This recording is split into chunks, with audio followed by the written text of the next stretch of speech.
ফলের রাজা আম, আর আমের স্বাদ এবং পুষ্টির জন্য আমকে বলা হয় আদর্শ ফল।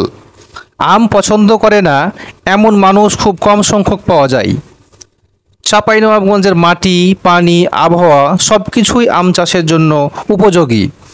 বাংলাদেশের প্রায় সব জেলায় আম উৎপাদন হলেও চাঁপাইনবাবগঞ্জের আম সবচেয়ে জনপ্রিয় এবং সুস্বাদু।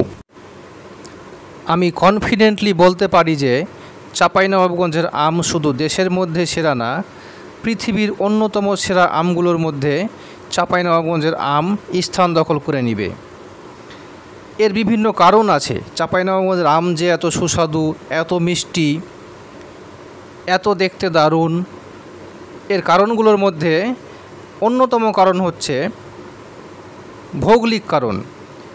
চাঁপাইনবাবগঞ্জ বরেন্দ্র অঞ্চলে অবস্থিত এবং বরেন্দ্র অঞ্চলের মাটি সাধারণত লাল হয়, এঁটেল হয়ে থাকে এবং এর উর্বরতা অনেক বেশি। এই কারণে চাঁপাইনবাবগঞ্জের আমের মধ্যে মিষ্টির পরিমাণটা অনেক বেশি পাওয়া যায়। এছাড়া চাঁপাইনবাবগঞ্জের মাটিতে লবণের পরিমাণ কম, যা আমকে বড় হতে এবং আমের মিষ্টি বৃদ্ধিতে সহায়তা করে থাকে। আমি আরও বলতে পারি যে চাঁপাইনবাবগঞ্জের বন্যার প্রকোপটা অনেক কম এবং এটার আবহাওয়া এবং জলবায়ু আম চাষের জন্য সবচেয়ে উপযোগী। যেমন আমি বলতে পারি যে চাঁপাইনবাবগঞ্জে গরমের সময় প্রচুর গরম পড়ে এবং শীতের সময় অনেক শীত হয়। এই যে শীত এবং গরমের যে এটা প্রভাব, এই প্রভাবের কারণে সে অঞ্চলের আম চাষ খুব ভালোভাবে হয়ে থাকে। আপনি নিশ্চয়ই জানেন আমের রাজধানী কিন্তু চাঁপাইনবাবগঞ্জ।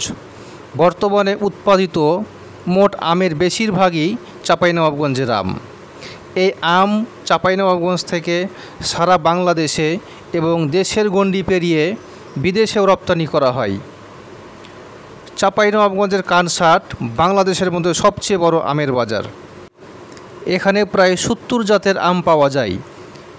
এদেশের সবচেয়ে ভালো ভালো আমগুলোই চাঁপাইনবাবগঞ্জে উৎপাদিত হয়ে থাকে, যেমন ফজলি, ল্যাংড়া, গোপালভোগ, হিমসাগর, আম্রপালি প্রভৃতি আম কিন্তু চাঁপাইনবাবগঞ্জের খুব নামকরা। এগুলো দেশে এবং দেশের বাইরেও খুব সুনাম অর্জন করেছে। এবং একমাত্র আম বাংলাদেশের হিমসাগর আম, যেটি জিআই সনদপ্রাপ্ত। এখানকার আমগুলো সুনাম অর্জন করেছে, এর কারণ হলো আমগুলো অনেক মিষ্টি, অনেক রসালো এবং আঁশ অনেক ছোট।